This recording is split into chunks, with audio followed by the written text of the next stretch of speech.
Media के माध्यम से मिल रही थी और आज भी हमको माध्यम के जरिए ही मालूमात मिल रहे हैं। तो सर, असल में किसी भी इंफॉर्मेशन या जानकारी को पहले संसद के सामने रखना चाहिए और खासकर ऐसे सेंसिटिव मैटर्स में आप अगर हमको अवगत कराएंगे तो क्लैश नहीं होता, मिसअंडरस्टैंडिंग नहीं होता। देश के इतने चंद बातें जो नहीं कहना है, आप कहने के बाद हमको भी कहना पड़ता है। तो देश बड़ा है, इसको अगर लेकर आप सबसे राय लेके, मशवरा लेके अगर बढ़े तो देश को अच्छा होगा। सब मैं और एक बात आपको कहना चाहूंगा साहब, सेंसिटिव मैटर्स की चर्चा के लिए हम स्पेशल सेशन की मांग कर रहे थे, तो उस वक्त आप सभी ने कहा कि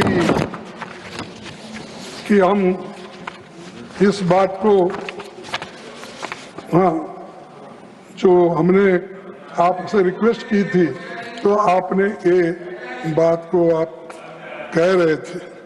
अरे तुम कौन होते मुझे बिठाने वाले? अरे मेरे को कोई नहीं बिठा सकता, सिर्फ मेरे लीडर बिठा सकते हैं, मेरे लोग जो चुन के लाते हैं वो बिठा सकते हैं। सर, सिर्फ अभी 5 मिनट लूंगा आपका। आपकी पार्टी का समय जा रहा है, उससे मुझे कोई आपत्ति नहीं है। ठीक है सर। डिप्टी चेयरमैन, हम मांग करते हैं कि देश के सबसे सुरक्षित इलाके में हुई सुरक्षा और इंटेलिजेंस की इन गंभीर खामियों और गलतियों पर समयबद्ध तरीके से जवाबदेही तय की जाए। कारगिल युद्ध खत्म होने के बाद उस समय की सरकार ने कारगिल रिव्यू कमेटी बनाई थी, जिसकी अध्यक्षता खुद विदेश मंत्री जयशंकर के पिता के सुब्रमण्यम ने की थी। और उनका ये जो from surprise to recording the Kargil review committee report, ऐसी एक रिपोर्ट तैयार करो, कहाँ गलती हो गई, क्या हो गई, सब कुछ बाहर आएगा। हर चीज को आप छुपाते रहेंगे तो और मामला बढ़ जाएगा।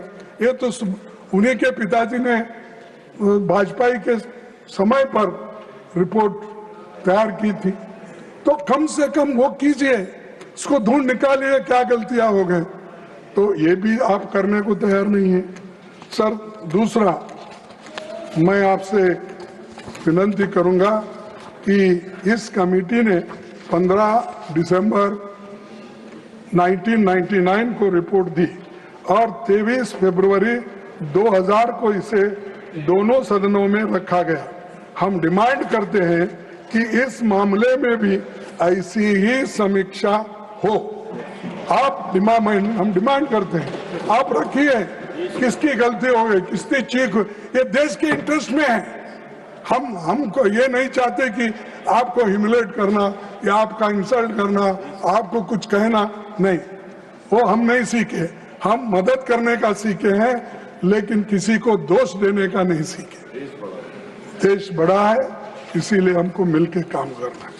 मैं प्रधानमंत्री से ये भी कहूंगा कि अपनी सारी गलतियों और विफलताओं के लिए कांग्रेस को ब्लेम करना बंद करो। और उनके शिष्यों से भी ये कहना चाहता हूँ, अरे भाई तुम्हारा काम तुम करो, हमको दोष देने में कुछ आपको मिलेगा नहीं, प्रत्युत्तर मिलेगा, आप उसका उत्तर भी नहीं दे पाएंगे। लेकिन ये लीडरशिप का मतलब होता है कि जिम्मेदारी लेना, ना किसी को दोष देना।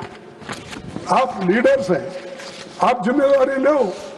प्रधानमंत्री जी बोलो आप, लेकिन मुझे समझता है आज नहीं कल वो यहाँ इंटरवेन करेंगे, उत्तर नहीं देंगे, इंटरवेन करेंगे, क्योंकि वो दूसरों को जवाब देना नहीं चाहते।